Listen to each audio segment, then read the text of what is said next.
Oh, sunrise, how I've missed you. You represent a new day, a new beginning, and an opportunity to do something wonderful. All of your colors remind me to shine in everything I do and stop to take a moment to appreciate the amazing things in my life.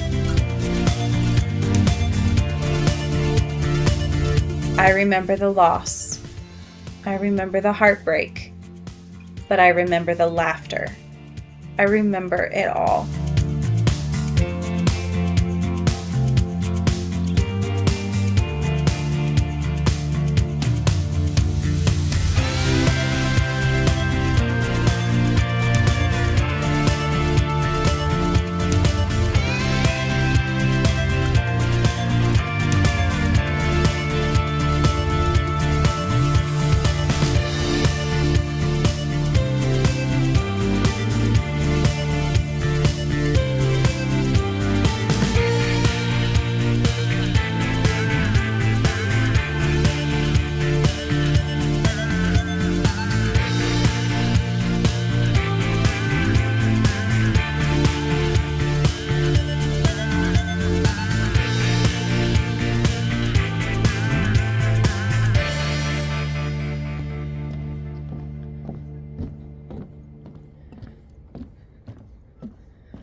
Isn't this just a pretty sunrise? Gosh, oh, it's so spectacular.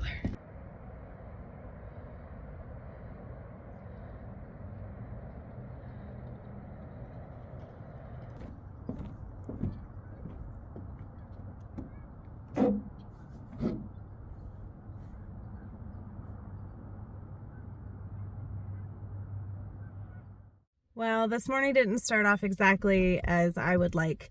Agra knocked over my Sony camera and it is broken. That dog breaks more of my expensive stuff than anything else. So I'm gonna have to try to find a camera shop to see if they can fix it, because it is beyond my repair and I'm really disappointed. That's never a fun thing. Well, it's getting a little bit warmer, so I have switched hats and took off my jacket, but I'm gonna go get some breakfast.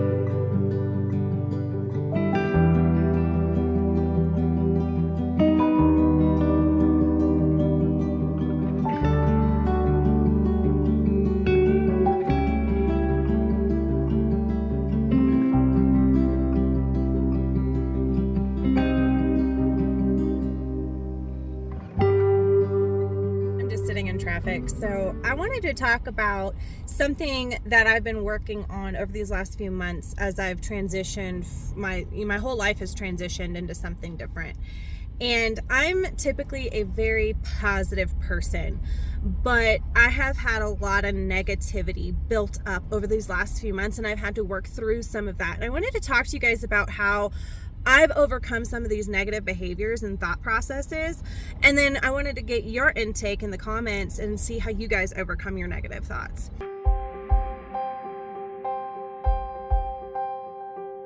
So I was scrolling on Pinterest and I came across a pin that said 7 types of negativities to kill. I was like, wow, I really struggle with these and I didn't even realize it. But I think it's been a huge eye-opener for me, and I'm a very self-observant, hyper self-aware. I feel like I have really high emotional intelligence, and I'm able to see beyond my own perspective. And when I read these 7 negative traits to kill, I was blindsided by how I had been doing these 7 things unintentionally. Now that I feel like I'm coming out of this negative period, or this dark period of my life, and I feel like I'm finally able to breathe again, considering the things that have happened over the last few months. I've really been more aware of what's going on. But anyways, I wanted to share these 7 negative traits to kill with you guys to hopefully just kind of create an awareness of how easy it is to forget that we're being negative, and how these negativities really impact our lives, and we can squash them and be more positive and have a healthier lifestyle and mindset. So the first one is this idea that I have to be perfect in everything that I do. And I think us as a society struggle with this one in general because we have such a social media driven environment and platform to communicate. And it's like, if your hair's not perfect, your makeup's not perfect, your surroundings aren't perfect, your vehicle, your job, etc. is not perfect, that you're somewhat less of a person. And once I let go of this like idea that I have to be perfect in everything that I do, and I embraced who I am as a person, I stopped feeling less than. I don't normally struggle with perfectionism because I'm kind of like a you get what you get kind of a person. I'm going to give you 110%, take it or leave it. But these last few months have definitely been a challenge for me, and I've been struggling with my like less than worth. This perfectionism idea has definitely influenced that, and I had to let that go. I have embraced who I am. And for example, I have a snag in my shirt. It's just those kind of things that I need to let go of because they don't matter in the long run. Look at these guys taking advantage of having a cozy, comfy bed. So another thing that I've had to challenge myself these last few months is judging myself against others and then judging others against myself. And I think this one really hit me the most on overcoming because I have a tendency to forget that I'm used to this nomadic overlanding experience. And I think one example where I've been struggling over those last few months, and I don't know if this is just a recent thing or if this has just been a situation that I was presented to be in and I hadn't been in it before, so I never really caught on to this mindset that I needed to overcome. But that's when I go camping with my friends and they aren't as hardy with it as I am.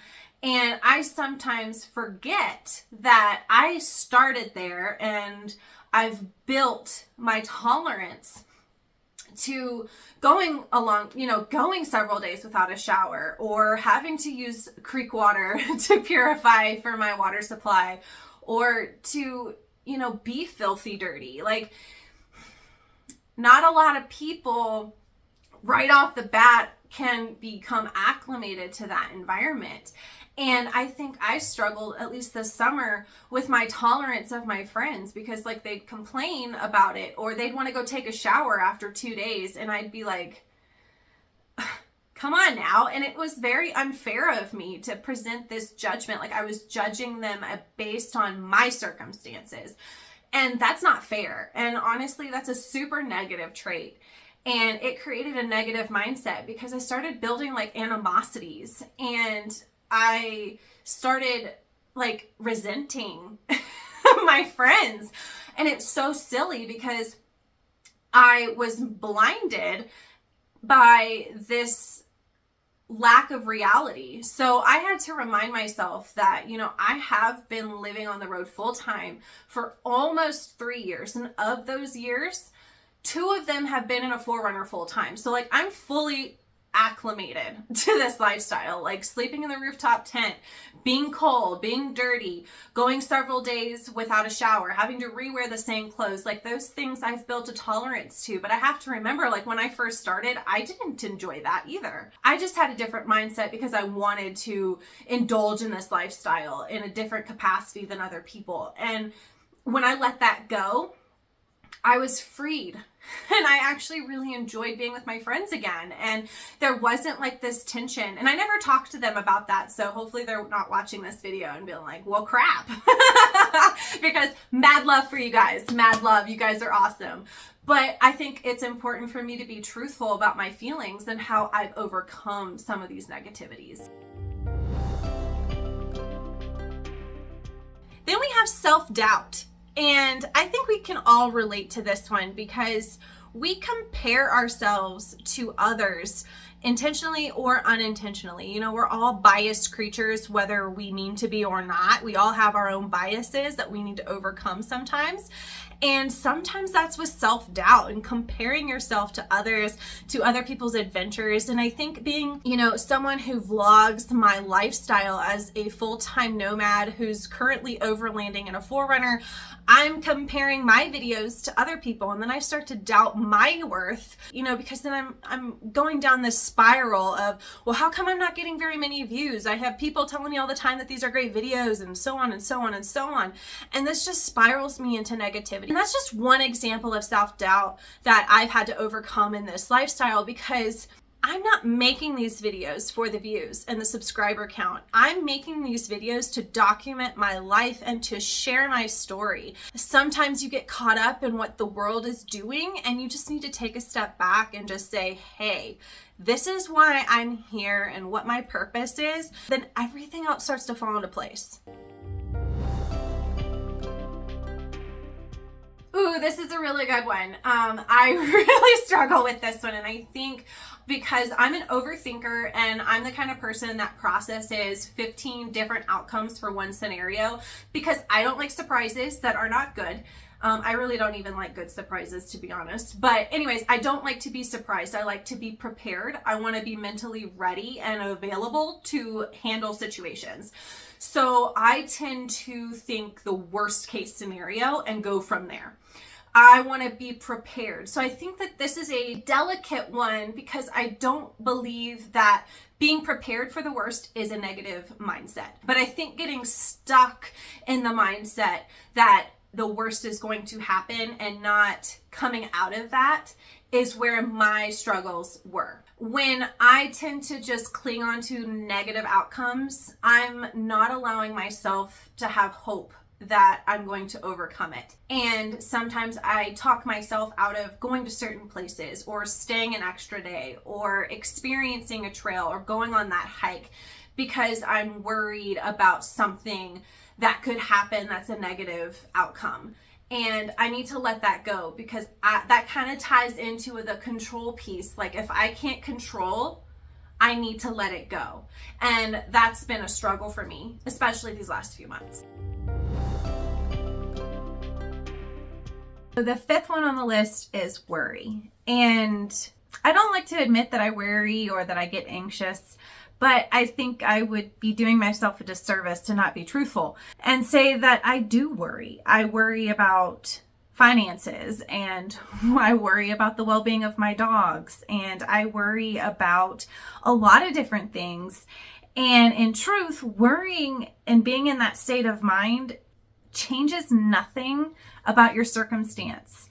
So it's really easy to get caught up in the worry, and it's really hard to step out of it. But by stepping out of the worry and just trusting, and for me, that's trusting in the Lord, I've found some relief with my worrying. So this one's pretty big for me because I am very guilty of this one, and that's complaining. And I tend to complain as a form of expressing myself and not so much in the form of complaining in true form. It is still a form of complaining. When I focus on just the negative things, it's easier for me to stay in that negative mindset, and I need to retrain my brain to be thinking positively instead of negatively. So when I'm in a situation where I want to complain about something that's bothering me, what is positive about that situation, and maybe try to pivot towards that direction. But I'm really bad at this one. I'll complain about the cold. I'll complain about being hungry. I'll complain about the dogs or whatever the case may be. And I really need to focus more on appreciating the positive that's around me instead of complaining about what is around me. And that one's really hard because it ties into the next one of trying to control everything. finally, this one is one that really touches home because I struggle with this one a lot on like almost everything. I have to challenge myself to take a step back on this one, and that's trying to control everything. I like to be in control. I have no problem taking lead on things. I have no problem in a leadership role. In fact, I was a senior manager for a very long time at my previous job. So like I have no problem jumping in, making executive decisions and being in control. But sometimes I need to let go of that control in order to preserve my well-being. I cannot control everything. And when I am trying to control what I can't control, I really start to get frustrated. And that's where I'm really challenged with this negative mentality, because it's like, if I'm stuck in that mindset, then I'm not succeeding. So I really have to challenge myself to just take a deep breath, to let it go, and to just worry about what I can control, and everything else will fall into play.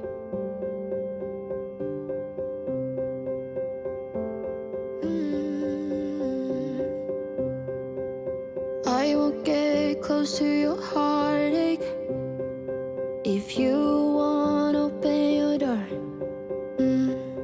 I'm feeling kinda lost when your mind is hiding whatever that is choking your chest.